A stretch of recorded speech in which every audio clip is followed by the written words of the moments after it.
Teman-teman, pernahkah kalian membayangkan kalau aturan ibadah haji yang kita kenal selama ini tiba-tiba berubah total? Nah, kabar terbaru dari DPR benar-benar bikin heboh. Karena mulai tahun 2026, Undang-Undang Haji yang baru akan resmi berlaku. Artinya, ada perombakan besar yang langsung menyentuh jutaan calon jamaah haji Indonesia. Bukan hanya sekedar penyesuaian kecil, tapi benar-benar perubahan fundamental yang akan mengubah wajah penyelenggaraan haji kita. Di video kali ini, kita akan bahas tuntas 5 aturan penting yang mengalami perubahan besar. Mulai dari lahirnya Kementerian Haji yang baru, pengurangan kuota petugas daerah, syarat baru bagi petugas haji yang lebih fleksibel, sampai aturan soal usia minimal jamaah haji yang diturunkan drastis. Semua ini jelas bukan hal sepele, karena dampaknya akan langsung terasa bagi Anda yang mungkin sudah mendaftar atau sedang menunggu antrian panjang. Jadi, pastikan tonton video ini sampai habis ya, karena setiap poinnya punya konsekuensi besar bagi masa depan penyelenggaraan haji kita. Oh iya, sebelum lanjut, jangan lupa tekan tombol subscribe dan aktifkan lonceng notifikasi. Dengan begitu, Anda nggak akan ketinggalan update terbaru seputar haji, umroh, dan informasi penting lainnya. Yuk, langsung kita mulai pembahasan.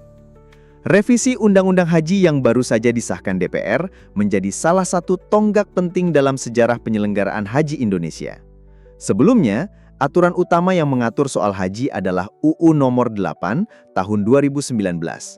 Namun, seiring perkembangan zaman, jumlah calon jamaah yang terus bertambah serta kompleksitas penyelenggaraan yang semakin tinggi, pemerintah dan DPR menilai perlunya pembaharuan yang lebih komprehensif. Mulai tahun 2026, aturan baru ini akan resmi berlaku. Artinya, musim haji 2026 menjadi tahun pertama penerapan sistem yang benar-benar berbeda. Latar belakangnya sederhana, tapi mendesak. Antrian haji Indonesia yang begitu panjang, pelayanan yang seringkali dinilai belum merata, dan kebutuhan manajemen yang lebih profesional. Dengan jutaan calon jamaah menunggu giliran, setiap tahun muncul kritik soal transparansi kuota, kualitas pendampingan, hingga kesiapan petugas di lapangan. Melalui revisi UU ini, pemerintah berusaha menata ulang fondasi penyelenggaraan haji. Ada semangat sentralisasi untuk efisiensi, ada pula keberanian menyesuaikan aturan dengan realitas masyarakat yang beragam. Namun, perubahan besar ini tentu tidak tanpa risiko. Semua pihak kini menanti, apakah reformasi ini benar-benar bisa menjawab permasalahan klasik haji Indonesia atau justru memunculkan tantangan baru di masa depan? Nah, sekarang kita masuk ke bagian inti dari pembahasan, yaitu 5 perubahan besar dalam Undang-Undang Haji yang akan berlaku mulai tahun 2026. Kelima aturan ini bukan sekedar revisi kecil, tapi benar-benar akan mengubah wajah penyelenggaraan ibadah haji Indonesia. Yuk kita bahas satu persatu dengan lebih detail, supaya teman-teman bisa memahami dampak langsungnya. 1. Pembentukan Kementerian Haji yang baru. Salah satu perubahan paling mendasar adalah dibentuknya Kementerian Haji. Sebelumnya, seluruh urusan haji dan umroh ada di bawah Kementerian Agama.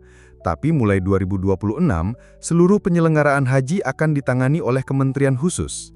Artinya, akan ada pemisahan yang jelas antara urusan agama secara umum dengan urusan teknis penyelenggaraan haji.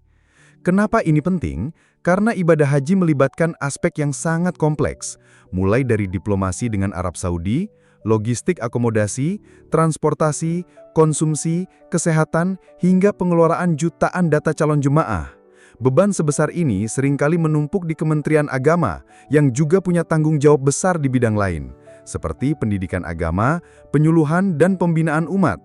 Nah, dengan adanya Kementerian Haji, harapannya pekerjaan jadi lebih fokus, lebih profesional, dan bisa ditangani oleh orang-orang dengan keahlian khusus di bidang manajemen haji.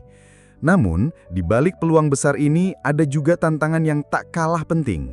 Salah satunya soal koordinasi. Bagaimana pembagian peran antara Kementerian Haji dan Kementerian Agama, terutama dalam aspek pembinaan jemaah? Karena ibadah haji tidak hanya soal logistik, tapi juga soal pembekalan spiritual. Kalau pembagiannya tidak jelas, bisa saja muncul tumpang tindih atau bahkan saling lempar tanggung jawab. Jadi, walaupun ide kementerian baru ini terlihat menjanjikan, implementasi koordinasi antar lembaga tetap menjadi pekerjaan rumah besar. 2. Pengurangan kuota petugas haji daerah atau TPHD. Perubahan kedua yang cukup kontroversial adalah pengurangan kuota petugas haji daerah atau biasa dikenal dengan TPHD.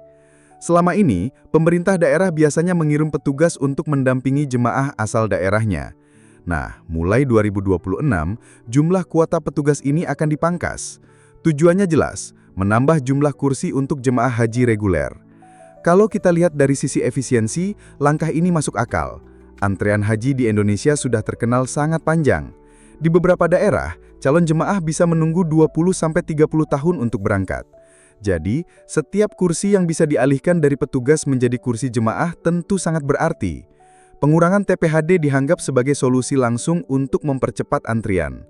Namun, di sisi lain, keputusan ini bisa berdampak pada kualitas layanan di lapangan. TPHD biasanya berperan penting dalam mendampingi jemaah dari daerah asal, membantu koordinasi di embarkasi, dan memberikan pendampingan khusus bagi jemaah yang membutuhkan perhatian ekstra. Kalau jumlah mereka dikurangi, apakah layanan untuk jemaah dari daerah terpencil tetap bisa optimal? Atau justru akan menimbulkan masalah baru? Sampai saat ini, pemerintah belum menjelaskan secara detail bagaimana mekanisme penggantinya. Ada kemungkinan fungsi TPHD dialihkan ke petugas pusat atau PPIA, atau ditutup lewat peningkatan pembekalan manasik di daerah. Tapi efektivitas strategi ini baru akan terlihat di lapangan nanti. Jadi, kebijakan ini ibarat trade-off, menambah jumlah jemaah, tapi berpotensi mengurangi kualitas layanan pendukung. Yang ketiga, syarat petugas haji tidak harus Muslim. Perubahan ketiga yang cukup mengejutkan adalah soal persyaratan petugas haji. Kalau sebelumnya, syarat utama petugas adalah beragama Islam, sekarang aturan itu diubah. Mulai 2026, tidak semua petugas haji harus Muslim. Ada ruang fleksibilitas, terutama bagi tenaga profesional seperti dokter spesialis, perawat, atau ahli logistik yang sangat dibutuhkan, tapi sulit ditemukan di daerah minoritas Muslim.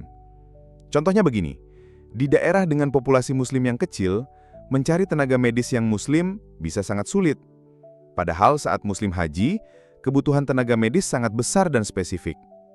Jadi, dengan aturan baru ini, pemerintah bisa merekrut tenaga non-Muslim selama mereka memiliki kompetensi yang dibutuhkan. Syarat detailnya akan diatur lewat peraturan menteri, bukan di undang-undang, sehingga lebih fleksibel mengikuti kondisi di lapangan. Namun tentu saja, ini bukan perubahan kecil. Ibadah haji adalah ibadah yang sangat sakral, penuh dengan nilai spiritual. Kehadiran petugas non-Muslim mungkin menimbulkan pertanyaan, bagaimana batasan tugas mereka? Apakah mereka hanya boleh membantu di aspek medis dan logistik, atau juga bisa mendampingi langsung di kegiatan ibadah? Ini pasti akan menjadi sorotan publik, dan implementasinya akan diawasi ketat. Bisa dibilang, ini adalah kebijakan adaptif yang berani, tapi penuh risiko jika tidak dijalankan dengan hati-hati. Yang keempat, sentralisasi penentuan kuota daerah. Perubahan keempat adalah soal pembagian kuota haji di tingkat daerah. Sebelumnya, pemerintah daerah memiliki peran besar dalam mengatur alokasi kuota jemaah reguler. Tapi mulai 2026, kewenangan ini akan sepenuhnya diambil alih oleh Menteri Haji. Penentuan kuota per provinsi, kabupaten, hingga kota akan dilakukan secara terpusat berdasarkan dua indikator utama, jumlah penduduk Muslim dan daftar tunggu haji di daerah tersebut. Tujuan dari kebijakan ini adalah standarisasi dan transparansi.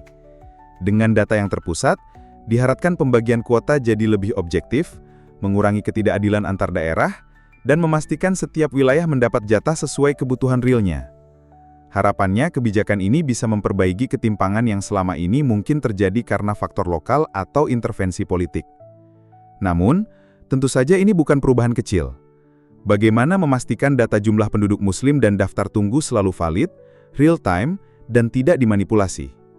Karena kalau data yang dipakai cacat, seluruh sistem alokasi juga bisa dianggap tidak adil. Ini berarti, Kementerian Haji harus membangun sistem data yang kuat, terintegrasi, dan rutin diaudit. Kolaborasi dengan Bukcapil dan sistem Siskohat atau sistem komputerisasi haji terpadu menjadi kunci. Kalau tidak, kebijakan ini bisa berbalik arah menjadi sumber masalah baru. 5. Penurunan usia minimal jemaah haji. Perubahan kelima, dan mungkin yang paling ramai dibicarakan, adalah penurunan usia minimal calon jemaah haji. Kalau sebelumnya batas minimal adalah 17 tahun, sekarang diturunkan menjadi 13 tahun. Alasan utamanya adalah syariat Islam, yaitu usia akil balik. Menurut DPR, jika seseorang sudah balik secara syariat, maka ia dianggap sudah layak melaksanakan haji. Perubahan ini membuka pintu bagi remaja untuk mendaftar lebih awal, bahkan sejak usia SMP. Dari sisi religius, kebijakan ini dianggap lebih sesuai dengan ajaran Islam. Namun, dari sisi praktis, banyak pertanyaan muncul. Apakah anak usia 13 tahun sudah siap secara fisik, mental, dan emosional untuk menjalani ibadah haji yang terkenal berat? Bagaimana dengan manasik, kesehatan, dan daya tahan mereka menghadapi cuaca ekstrim di Arab Saudi? Selain itu, kebijakan ini hampir pasti akan memperpanjang daftar tunggu haji. Dengan bertambahnya kelompok usia baru yang mendaftar, antrean bisa semakin panjang, kecuali ada tambahan kuota besar dari Arab Saudi. Jadi, aturan ini ibarat pedang bermata dua, memberi kesempatan lebih awal sesuai syariat, tapi menimbulkan masalah baru pada sistem antrean dan kesiapan jemaah muda. Perubahan besar ini ibarat pisau bermata dua. Di satu sisi, ada harapan antrean berkurang dan sistem jadi lebih transparan. Di sisi lain, ada risiko koordinasi antar kementerian, kualitas layanan di daerah, sampai kesiapan jemaah usia muda. Ujian paling nyata adalah tahun pertama implementasi di 2026.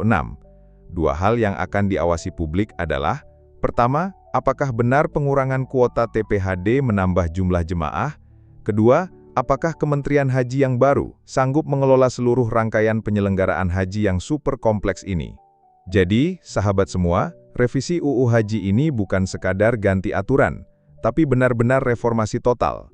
Mulai dari struktur kelembagaan, alokasi kuota, syarat petugas sampai usia jemaah, semua berubah. Pertanyaannya sekarang, perubahan mana yang menurut Anda paling berdampak pada pengalaman haji di tahun 2026 nanti? Tulis pendapat Anda di kolom komentar ya. Jangan lupa subscribe, like, dan share video ini supaya makin banyak calon jemaah haji yang paham aturan terbaru. Sampai jumpa di video berikutnya.